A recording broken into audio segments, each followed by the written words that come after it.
அஸ்ஸலாமு அலைக்கும். எல்லாத்துக்கும் வணக்கம்.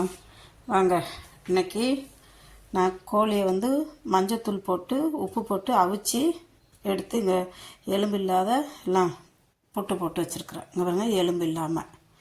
அதுக்கு தேவையான தாளிப்புக்கு தேவையான பொருட்கள் என்னென்னு நான் காமிக்கிறேன். இங்கே பாருங்க, நான் ஒரு பெரிய வெங்காயம் நறுக்கி வச்சுருக்கிறேன், 2 தக்காளி, இது இஞ்சி பூண்டு பேஸ்ட்டு நான் அரைச்சி ஃப்ரேசரில் வச்சுருப்பேன். கட் பண்ணி வச்சுட்டுனா தேவைன்றப்போ ஒரு பீஸ் எடுத்து போட்டுருவேன். இது கொத்தமல்லியும் அதே மாதிரி தான் கழுவி வெட்டி ஃப்ரேசரில் போட்டுருவோம். அப்புறம் எடுத்ததும் அப்படியே டைரெக்டாக போட்டுடலாம்.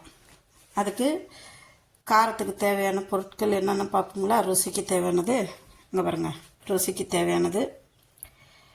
அதுக்கு முக்கியமாக தேவையானது உப்பு எடுத்துருக்குறேன் தேவையான அளவு, கொஞ்சம் மஞ்சத்தூள், கொஞ்சம் மிளகாத்தூள், கொஞ்சம் கரம் மசாலா அரைச்சது. இதில் எல்லாமே இருக்குது. பட்டை, கிராம்பு, ஏலக்காய், மல்லி இதெல்லாம் போட்டு தனியாக அரைச்சி வச்சுருக்குறோம். இனி வாங்க தாளிக்கிற வேலையை பார்ப்போம். வாங்க, நான் பாருங்க அடுப்பு பற்ற வச்சு பாத்திரத்தை வச்சுட்டேன் தாளிக்கிறதுக்கு. அதுக்கு தேவையான பொருள் நான்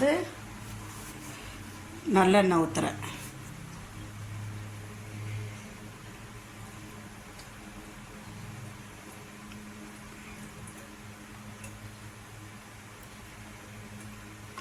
நல்லெண்ணெய் ஊற்றியாச்சு.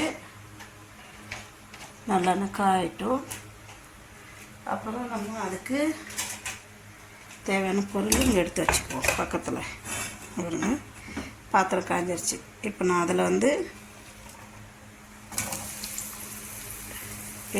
இது வெங்காயம் போடுறேன். இது நல்லாயிருக்கும். கோழி அவிச்சு எடுத்துகிட்டு நீங்கள் இந்த மாதிரி புட்டு போட்டு சின்ன பிள்ளைங்களுக்கெல்லாம் தாராளமாக கொடுக்கலாம். சூப்பராகவும் இருக்கும்.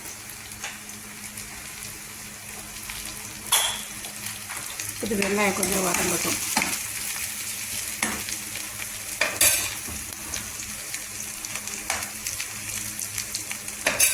அது கூட கொஞ்சம் வெங்காயம் வதங்கிறதுக்கு வேண்டி நான் கொஞ்சம் உப்பு போடுறேன்.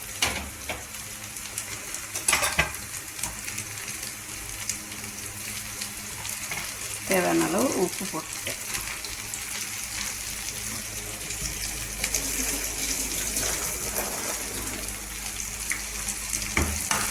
நல்லெண்ணெயில் செஞ்சு சாப்பிட்டு பாருங்கள், செம டேஸ்ட்டாக இருக்கும் நல்லெண்ணெயில். இது கூட நான் இஞ்சி பூண்டு அரைச்சி நான் ஃப்ரேசரில் போட்டு வச்சுட்டேன். எனக்கு 2 மாதம் 3 மாதம் வரலும் ஒன்றும் ஆகாது. ஏன்னா நான் ஆலிவ் ஆயிலில் போட்டு அரைப்பேன். இதில் அரைக்கிறப்போ ஒரு பச்சை மிளகாய், கொஞ்சம் கருவேப்பிலை, இஞ்சி பூண்டு, கொஞ்சம் உப்பு போட்டு ஆலிவ் ஆயிலில் அரைச்சி ஃப்ரேசரில் எடுத்து ஒரு பாத்திரத்தில் ஊற்றி எடுத்து வச்சுட்டு ஒரு 2 மணி நேரத்துக்கு அப்புறம் எடுத்து கட் பண்ணி அப்படியே லட்டு பர்ஃபி கட் பண்ணுற மாதிரி கட் பண்ணி எடுத்து டப்பாவில் போட்டு வச்சுருவேன். வேணுன்றப்போ ஒரு பீஸ் எடுத்துகிட்டு போட்டு தாளிச்சிடுவேன். இது ரொம்ப ஈஸி. நீங்கள்லாம் இப்போ பேஸ்ட்டு வாங்குறீங்க கடையில், அது கலர் சேஞ்ச் ஆகிருக்கும். ஆனால் அதே எண்ணெய் ஊற்றி அரைச்சி பார்த்திங்கன்னா கலர் சேஞ்சே ஆகாது. இப்போ இதில்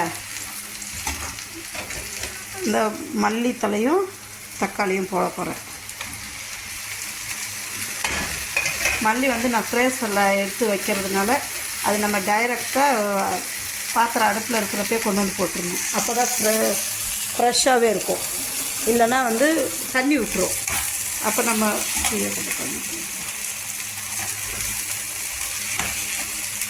இது இனி வதங்கட்டும் நல்லா. இப்போ இது வதங்குற நேரத்துக்கு நான் என்ன பண்ண போகிறேன்னா, இது மேலேயே இங்கே பாருங்க, இந்த எடுத்து வச்ச கரம் மசாலாலாம் நான் அதில் ஆட் பண்ண போகிறேன். மஞ்சத்தூள், மிளகாத்தூள், கரம் மசாலா இதெல்லாம் இது மேலேயே போட்டு கொஞ்சம் நேரம் மூடி வச்சுருவோம். அப்போ தான் தக்காளியெல்லாம் கனிஞ்சி வரும். மசாலாலாம் எப்படி இருக்குன்னு பார்க்கலாம். இங்கே பாருங்க, மசாலா நல்லா மெல்ட் ஆகிடுச்சு. தக்காளியெல்லாம் நல்லா கனிஞ்சி வந்துருச்சு. பார்த்தீங்களா, தக்காளி மசாலா எல்லாம் நல்லா கனிஞ்சி அதில் எண்ணெய் தெரிய ஆரம்பிக்கும். அந்த நேரம் நான் இந்த சிக்கன் பாருங்கள் அவிச்சு உதிரி வச்சுருக்கிறத இதில் போடுறேன். ஏன் அவிச்சு போடுறேன்னா அவிச்சு போட்டோம்னா அதில் உள்ள ஃபேட் எல்லாம் போயிடும். ஏன்னா இப்போ கோழிலையும் ரொம்ப வந்து ஃபேட் இருக்குதுன்றாங்க. அதனால் கொலஸ்ட்ரால்காரங்களுக்கு இதுக்கெல்லாம் நாங்கள் இப்படி அவிச்சிட்டு தண்ணியை எடுத்துட்டு அப்புறமா இப்படி புட்டு போட்டு நல்லா சத பாகமாக எடுத்து நல்லா கிண்டி விட்டு செஞ்சு சாப்பிட்டு பாருங்கள். சூப்பராக இருக்கும். இது ரொட்டி கூட வச்சு சாப்பிட்லாம், சாப்பாடு கூட சாப்பிட்லாம், பூரி பாஜி எது கூட வேணாலும் வச்சு சாப்பிட்றதுக்கு செம்ம டேஸ்ட்டாக இருக்கும். ஒரு 5 நிமிஷம் ஆகட்டும். பாருங்க. இப்போ கடைசியாக நான் கொஞ்சம் பெப்பர் தூள் போட போகிறேன். அதில் பெப்பர்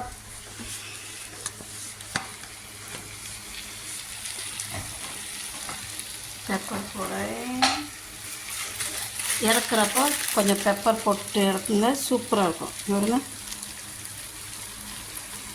கொஞ்சம் பெப்பர் போட்டோமா அந்த வாசனையே தனி சூப்பராக இருக்கும். அந்த மனம் எப்படி இருக்குது பார்த்தீங்களா?